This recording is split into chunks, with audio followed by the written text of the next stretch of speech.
Hi, this is Erica with Presence in Parenting. I'm answering your guys' questions and emails. In this video, I would like to talk about, I guess we'll call it eating, how to get your child to eat. Sometimes what we're really talking about is about power and control. So I want us to keep those two words in mind. A lot of these videos that I've been doing lately, the root of what we're talking about is power and control. This specific thing was about eating and getting my child to eat. When we think about how hard it is to get my child to eat, I want us to literally think of the language. When we're saying we're having a hard time getting them to eat, we're really saying that we can't make them eat, whether it's trying different foods, whether it's sitting down at the table to eat, they keep getting up and walking away, whether it's getting them away from the screens long enough to eat. I know a lot of families these days are actually using screens to help their child sit down and eat. That'll be another video, but I think we should think about that one. There's a lot of power and control when we're talking about your child's body. There are some things we literally cannot make them do. We cannot make them eat. Even if you shove food in your child's mouth, which nobody should do, just putting that out there, you can't make them eat. What are you thinking that we can make them eat? They're in control of their own body. It's the same thing when we think again about toilet learning.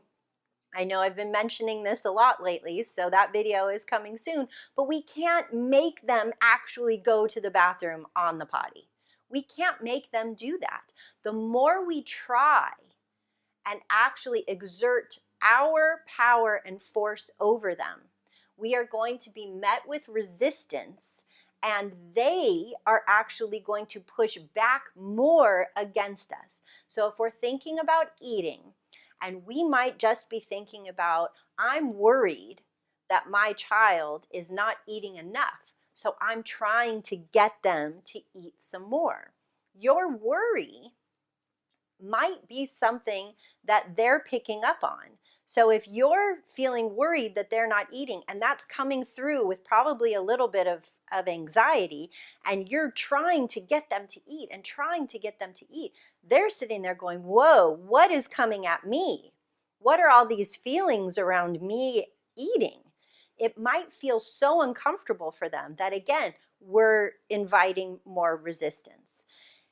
Power, going to invite resistance. Trying to make them do it, they're going to push back. Our own anxiety and worry about what's happening around food and my child is going to only fuel their pushback against what you're trying to do more and more and more. So I really want you to think about your energy in these situations. What's your intention? And think about where your child is coming from. Two things that I learned very early on, over 20 years ago, working with very young children, okay? One, if they physically are okay, if you're worried about your child's health, please go to your pediatrician and have them checked out. Share with your doctor that my child doesn't eat a lot of X, Y, or Z.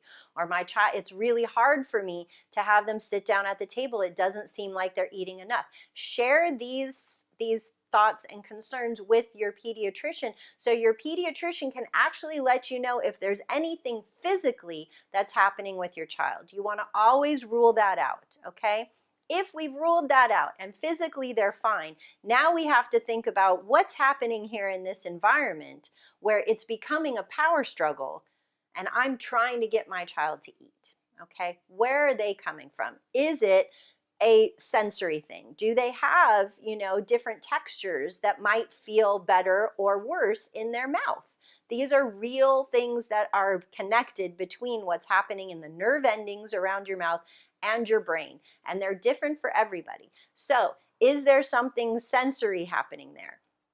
Is it hard for my child to stay sitting down for long periods of time, especially if they're young, to eat? Okay, so if that's the situation, why not have small little meals throughout the day instead of it having to be we have to sit down at the table for 15 or 20 minutes? Look at any family sitting down in a restaurant and you can see that it's not just you. This is something that's difficult for everybody, okay? So if it's sitting down, that's one thing. If it's something about different tastes and different textures, that's something else. Really look under, beneath, behind the behavior that you're seeing in order to understand what your child is trying to show you. Okay?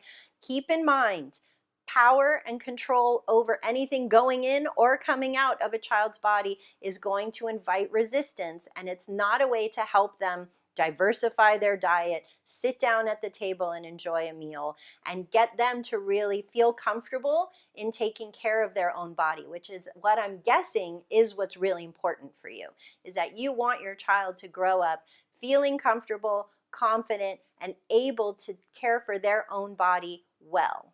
So how do we teach that message? Start thinking about it. Write down your thoughts under this video. Find me on Facebook. Send me a message. Subscribe to this YouTube channel. We'll keep the conversation going. All right, I hope this information sparked some ideas so we can talk about it some more. I'll see you.